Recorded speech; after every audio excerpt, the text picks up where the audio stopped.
Okay, now in section 8.2, we're going to look at the student t distribution, which means that we don't know what sigma is. In section 8.1, we did know what sigma is. So in this case, when we don't know what our population standard deviation is, we're going to use something called the t-score. Whereas last time when we did know what the population standard deviation was, we used a z-score. Same thing as last time.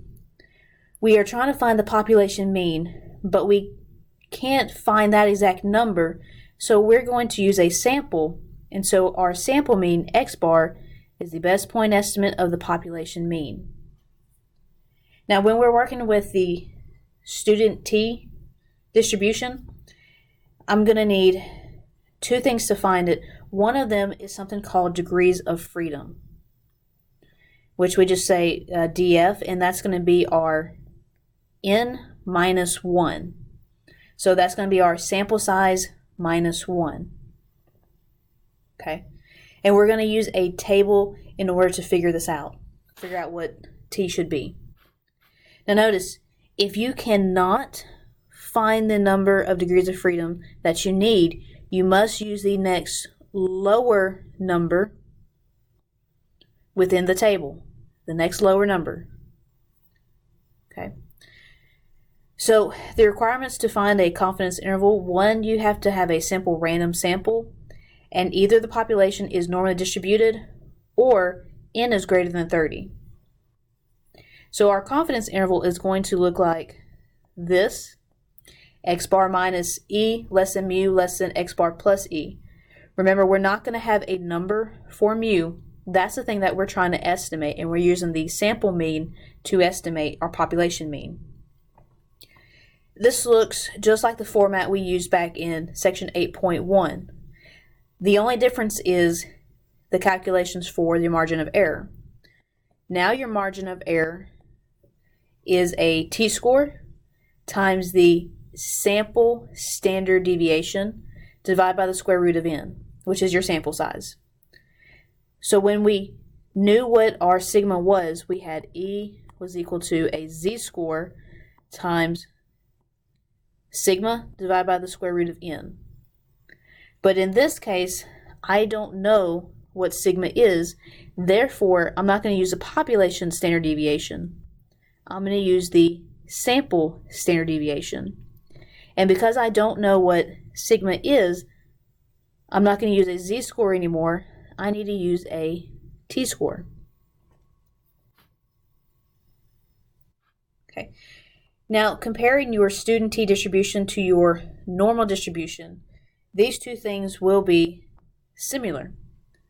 Your mean for your student t distribution will be 0, and it is also symmetric about 0.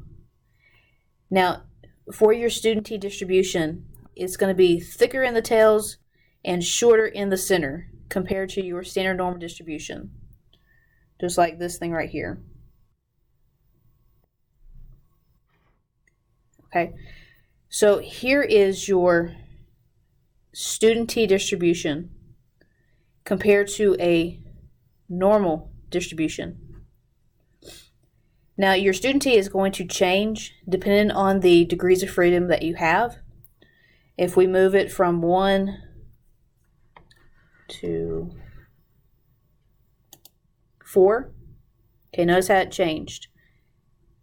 So with the different degrees of freedom, that's going to change the way your student t distribution looks like. And the closer and closer and closer you get to 30 or beyond 30, the closer your student t distribution will get to a normal distribution.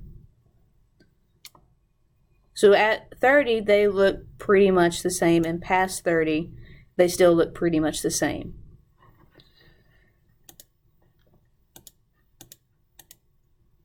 Okay, so right here, the exact shape of the student t distribution depends on the degrees of freedom. It will change. This right here is a little table that will help you decide, okay, do I need to use a z-score or do I need to use a t-score? So first question is always, do you know sigma or not? And if you do, okay, yes, well, is it normally distributed? If yes, then you're going to use a z-score. Okay, if it was no, all right, well, is n greater than 30? If it is, you're going to use a z-score. And if it's not, then we would use a non-parametric or bootstrapping method, which we're not going to learn, so don't worry about those. But in either case, if sigma is known, we're going to be using a z-score. Okay, if we don't know what sigma is, okay, no, is the population normally distributed? If yes, we're going to use a t-score. If no, well, is n greater than 30? If yes, we're going to be using a t-score. And if no, we'd be using another method that we're not going to talk about this semester. So in either case, if you know what sigma is, you're going to be using a z-score. If you don't know what sigma is, you're going to be using a t-score.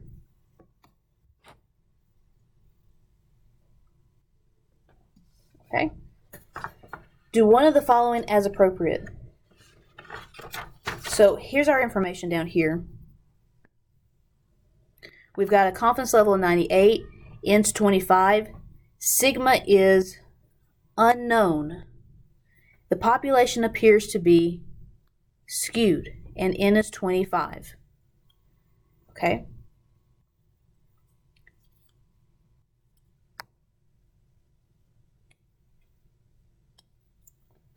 All right, so we said that sigma is unknown, or it is known. No, it's unknown. Sigma is unknown. So do I know sigma? No.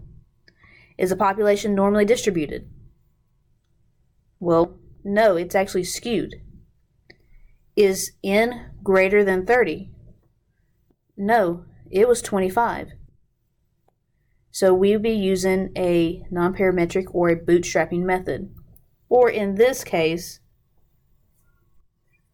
we wouldn't find a z-score, we wouldn't find a t-score. We would do neither. Neither the normal or the t-distribution applies here.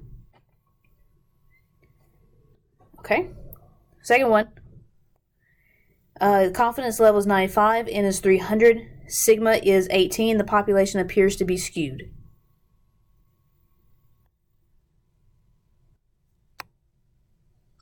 Okay, so do I know sigma? Yes, it was 18. Is the population normally distributed? No, it appears to be skewed.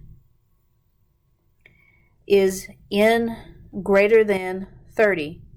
Yes, it was 300. So we'll use a z-score.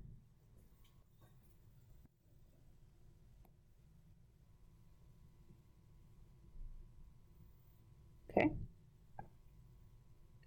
All right, so we have a confidence level of 99, n is 20, and sigma is 23.9.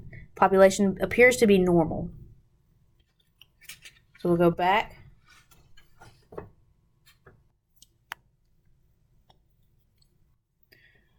Okay, do I know sigma? Yes, I know sigma. That was 23.9. Is the population normally distributed? Yes. So we'll go ahead and find a z-score.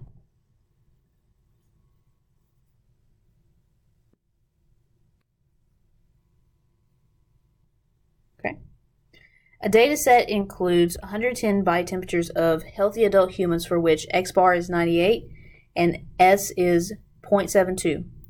What is the best point estimate of the mean body temperatures of all healthy humans? Okay, what is the best point estimate of the mean? Way back here we said the sample mean, or X bar, is the best point estimate of the mean. So all they're looking for is, okay, well, what is X bar? They said X bar was 98.0. And that's our answer. That's all they were looking for. Okay, that's part A. Part B says, so you're still looking at 110 body temperatures of healthy adult humans. X bar is still 98. S is still 7.2. Using the sample statistics, that means X bar, that's a sample mean, and S, that's a sample standard deviation. So that's our sample statistics. Construct a 99% confidence interval estimate of the mean body temperatures of all healthy humans. Okay, so when I'm trying to decide, well, do I find a z-score or do I find a t-score? Well, look at what they gave us. They didn't give us sigma, they gave us S, which is the sample standard deviation. So what they're saying here is sigma is unknown. I don't know what sigma is. That's why I'm using S.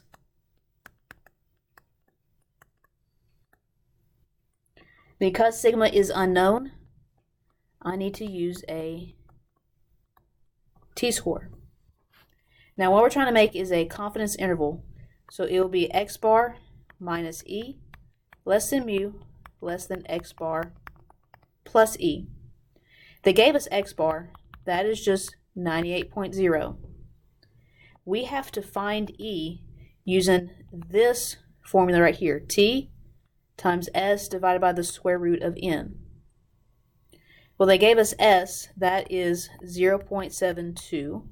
They gave us N. We are looking at 110 body temperatures. The only thing I need to look for now is T, which I need two things for T. Number one, I need the degrees of freedom, which is N minus 1, or 110 minus 1, so 109. And I also need what alpha is. Now this alpha is always in two tails, which will make a difference when we go to this chart here in a minute.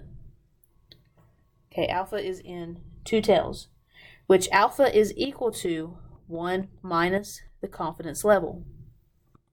Okay, our confidence level is 99, so 1 minus 0.99, and that will give us 0.01.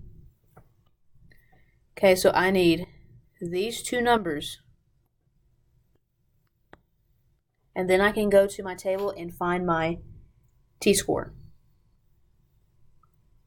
Okay, so here's my t-score. So notice, here's your degrees of freedom over here.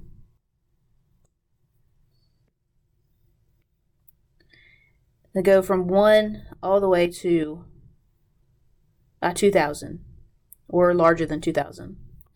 But up here, you've got the area in one tail. This would be alpha over 2.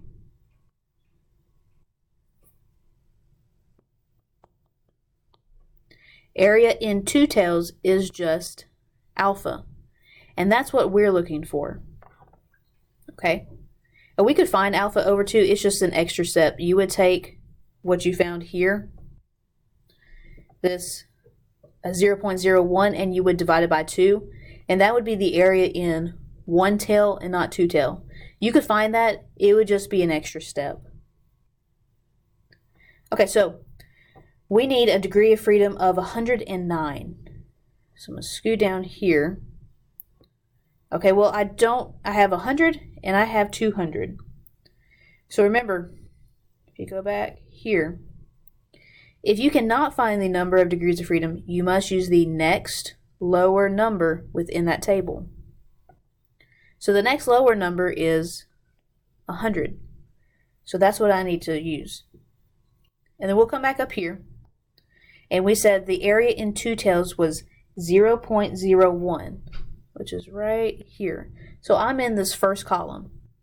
So I'm going to come down here and see where they intersect.